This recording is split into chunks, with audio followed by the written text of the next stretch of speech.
Good morning, Bitcoiners. Welcome to Bitcoin for Mere Mortals, the channel where we're going to talk about Bitcoin, cryptocurrencies, technology, and the future. Bitcoin for Mere Mortals is also a book. It's available at Amazon. And Father Christmas is coming soon, and he's looking for presents. Just saying. Okay, today is a good day as well. Everything's in green. Bitcoin is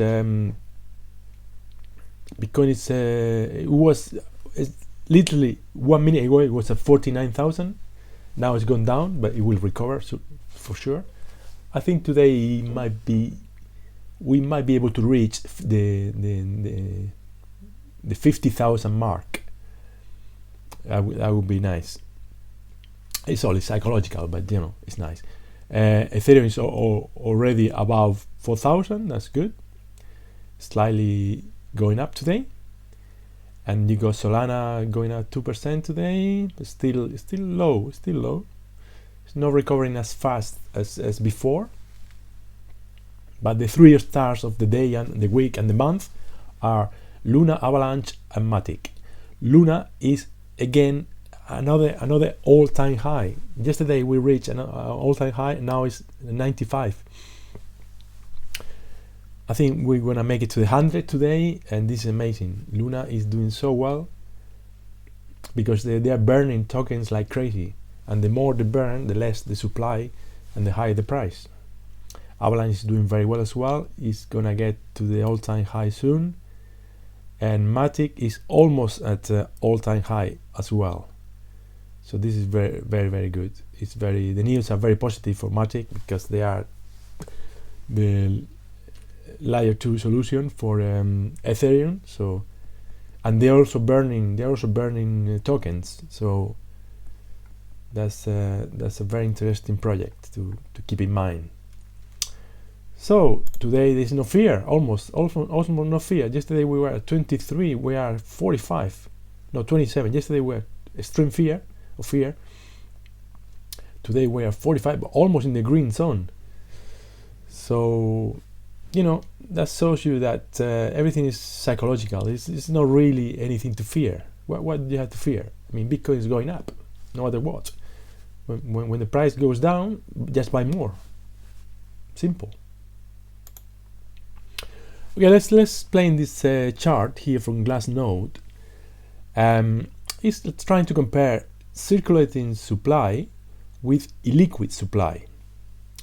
What you want to see is that liquid supply, that is the people hodling, is growing faster than the circulating supply. Circulating supply is when investors don't have faith, so they keep it at the exchanges just in case they want to sell, while the holders they put it in cold storage because they know they're not going to sell in the next few years. So this the blue line is the holders that they are growing. Circulating supply is also growing. Circulating supply has to grow because every day 900 bitcoins get mined, so it's normal that this grows, but it's slowing down the rate, as you can see here. Anyway, the red line is the division between liquid supply between circulating supply. So if you ignore this dip was when China expelled all the miners. So this is that's something unusual that happens. That's a one-off thing. But in general, it keeps growing. Because there are 3.4 times more people hodling than the people that leave it at the exchanges. So, and this is a very bullish indicator. So the more holders, the higher the price eventually. So this is good, and this is very reliable. This is Glassnode. This is on-chain metrics. You can. There's no way to manipulate these numbers. This is what it is. This is there. It's transparent and it's immutable. Okay, because yesterday was 21st of 2021, and as you know, Bitcoin is 21 million in supply. So El Salvador decided to buy 21 Bitcoin to celebrate December 21st. So there you go. Salvador, they keep buying Bitcoin because they know it's the best for the country, it's the best for the people of El Salvador. This is an interesting chart. Usually we see charts showing the price of Bitcoin, the average, the median price over the year, or the maximum price for the year. But this is the minimum price. So minimum price in 2010 for Bitcoin was 1 cent, and the minimum price for in 2014 was $200. Minimum price in 2018 was $3,200. So the minimum price keeps that's considered the floor, the bottom. It keeps growing, and look at 2021. The minimum price of Bitcoin was almost 30,000. Look at the jump between 3,800 to 30,000. I mean, this is the level of confidence that investors are having in Bitcoin, that they will not go below 30,000 for the whole of the year. And next year, the minimum price is going to be at least 50,000, at least. So there you go. This is keeps growing, and every metric that you watch is even better than the last one. For the people that think that Bitcoin is it's too late for Bitcoin. Bitcoin is already too expensive. I want to show you this chart from Michael Saylor. Bitcoin is about 1 trillion now in market cap. Okay, and then you got silver, which 1.2 trillion. All the digital assets are 2 trillions. Corporate cash is 4 trillions. Gold is 11 trillion. And then you got S&P 500 market cap. Then you got global equities, global debt, and global real estate, which is 325 trillions. Bitcoin is only this tiny thing here. Is still behind all these people, but eventually it's gonna take over gold. The next silver is not even a target. Bitcoin is going for gold. Bitcoin will be soon here between gold and the S&P 500. And then it will probably overtake the S&P 500 and global equities. I reckon Bitcoin belongs somewhere here. Somewhere here is around 200 trillions. 200 trillions mean the price of Bitcoin would be in the millions. So there you go. There's no reason why it goes from 0 to 1 trillion and it's going to stop here. People need a safe haven against inflation, protection. People need a safe store of value, and Bitcoin provides the best. Okay, let's talk about taxation. People ask me often, do I have to pay tax on Bitcoin? And I say, yes, of course. If you sell, you have to pay tax. And Bitcoin is treated more or less like property in most jurisdictions. I mean, I'm not a tax expert, and tax is different in every country, so you have to make sure that you comply with the regulation in your own country and with your own personal situation. I wrote this article in Medium a couple of days ago, how to pay zero taxes on your Bitcoin gains legally. Okay, and I'm going to explain to you why, so you don't have to read the article, because I know that you are lazy and you don't like reading. Just kidding. Okay, basically, if you don't sell Bitcoin, you don't pay tax, and I will explain that in a minute. But for those of you that want to buy and then sell and then buy and then sell, you have to first make sure that you document everything. Make a note on paper or do a screenshot or whatever. Make sure that you document every time that you buy, how much you buy, at what price, and exactly the date and the time, and then the buy that you sell. Then when you document everything, you will be able to minimize the tax that you pay because you can prove when you bought. Like I said, in most jurisdictions, you can employ either FIFO or HIFO. What is FIFO? FIFO is, let's say that you buy Bitcoin at 40,000, 50,000, and 40,000, 45,000, and 50,000. You buy at 3 different prices, and then you decide to sell at 60,000. Then, if you don't do anything, you will have to pay tax on the most on the least advantageous for you, which is FIFO. FIFO is they will consider that you bought all your Bitcoin at the lowest price, 40,000, and that you sell it at the highest, 60,000. You will have to pay on this 20,000. You will have to pay 20%, roughly. So you want to avoid FIFO because first in, first out is on a bull market is not to your advantage. And what you want instead is to use HIFO. HIFO is highest in, first out.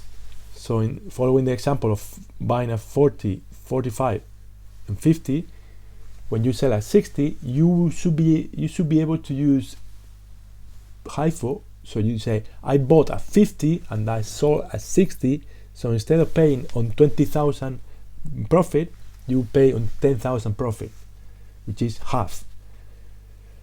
To be able to use HIFO, you need to document everything perfectly and prove that you bought at 3 different prices.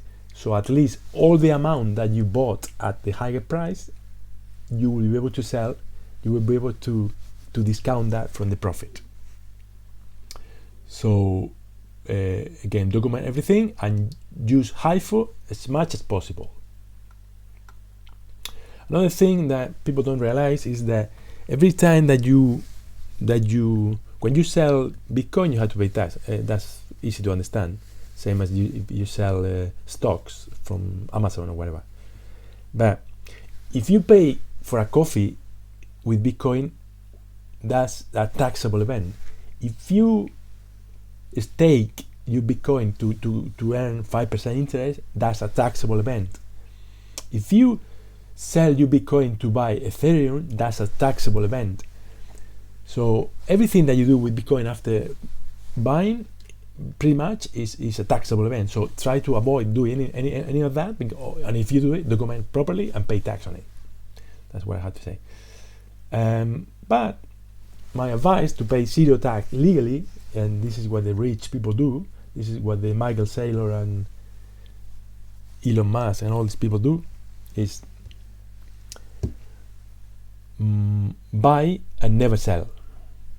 And I can hear you asking me the question now. Well, if I buy and never sell, what's the point? I need the money. I need to buy whatever. I need to pay for the electricity or petrol or whatever. Okay.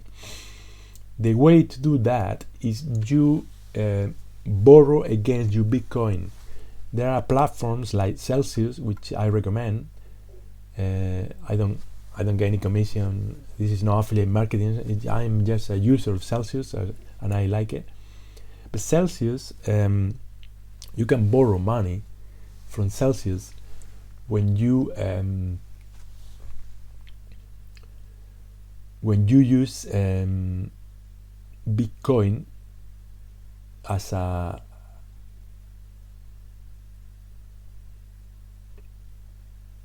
let's say when you use Bitcoin as a guarantee, basically you leverage your Bitcoin to be able to borrow some cash. When you borrow this cash, for example, it's not recommended. You can the loan to value, so the amount of Bitcoin, the amount of money that you borrow,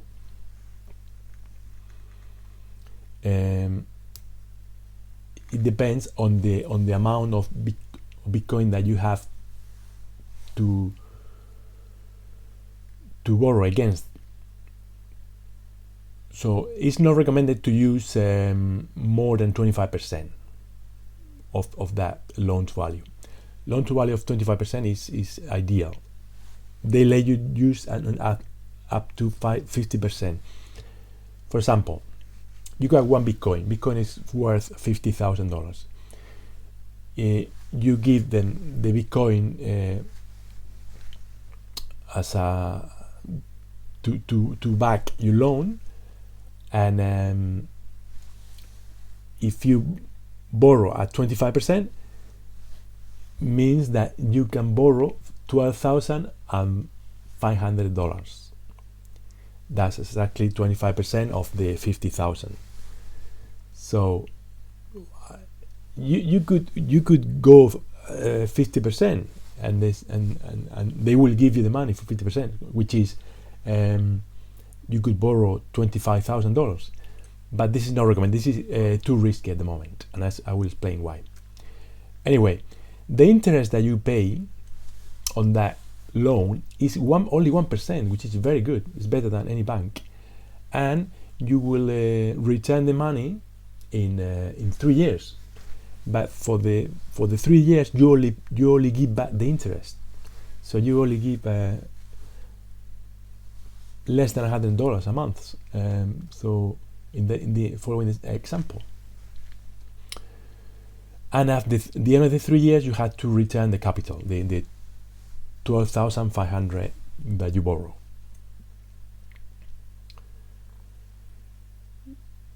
So this is very good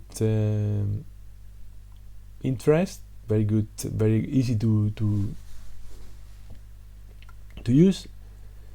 And the caveat here is that with the loan to value, the risk you are running here, the risk you are taking here is that if Bitcoin drops 75% and you have a 25% loan to value, you will get a margin call, and they will say you need to put more liquidity, or we have to liquidate you. We have to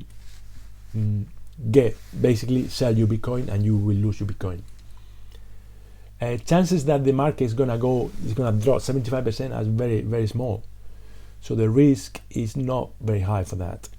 But if you borrow at a loan to value of 50%, Bitcoin drops one day, even if it recovers quickly, but if it drops one day 50%, you will have to put more collateral. Otherwise, they will liquidate you, and you will lose your Bitcoin forever. So that's why it's not recommended to do a loan to value more than 25%. So if you got one Bitcoin, don't borrow more than 12,500. Basically, you could borrow more, but it's not recommended. And the beauty of this kind of loan is that by the time you had to pay the capital, which is the capital you would pay in 3 years, Bitcoin will probably be worth much more than it is today. Bitcoin could be worth 200,000. So you could pay the capital by taking another loan against the new value of Bitcoin. You pay the capital, and with the rest, you got more cash to carry on living. This way, if Bitcoin carries on going up in price, you could live off Bitcoin forever. This sounds too good to be true, I know, but believe it or not, this is what the rich people do. And of course, you have to have enough Bitcoin to do that with low risk. Obviously, don't do more than 25% loan to value, and you should have even more Bitcoin somewhere else, just in case you need to add liquidity. But this is a good possibility. This way you will be not selling your Bitcoin, so you will be gaining on your appreciation. You will be losing out, and also you will pay zero tax, because a loan is not considered a taxable event, borrowing money is not taxable. So this is it sounds too good to be true, but it is not really, because it is risky. There's some risk, but if you understand the risk, this is the best way to do it, rather than sell your Bitcoin and then imagine you sell your Bitcoin now because you need the money and it goes to 1 million. You're gonna regret it. Like my friend who sold 235 Bitcoins for $10 each. I mean, that's not. If you believe in Bitcoin, you never sell. I'm never gonna sell my Bitcoin, so you don't sell your Bitcoin. Simple as that. Doesn't matter if you have 0.1 Bitcoin or 10 Bitcoin or 100,000 Bitcoin. You don't sell your Bitcoin. Simple. Anyway, that's what I want to tell you. Remember to document everything. Remember not to sell your Bitcoin unless you have to. And I was going to show you something. I lost it now. Anyway, it was from Downhill. Let me see if I can find it now.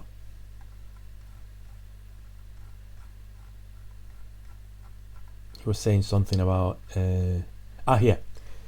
If you steal $20, it's a crime, obviously. But if you steal 20 trillion, that's called monetary policy. I think that's pretty accurate. Anyway, thank you for watching, and remember to comment and subscribe, notification bell, and share with everybody. I will see you tomorrow, and Merry Christmas if we don't see each other before Christmas. Bye for now.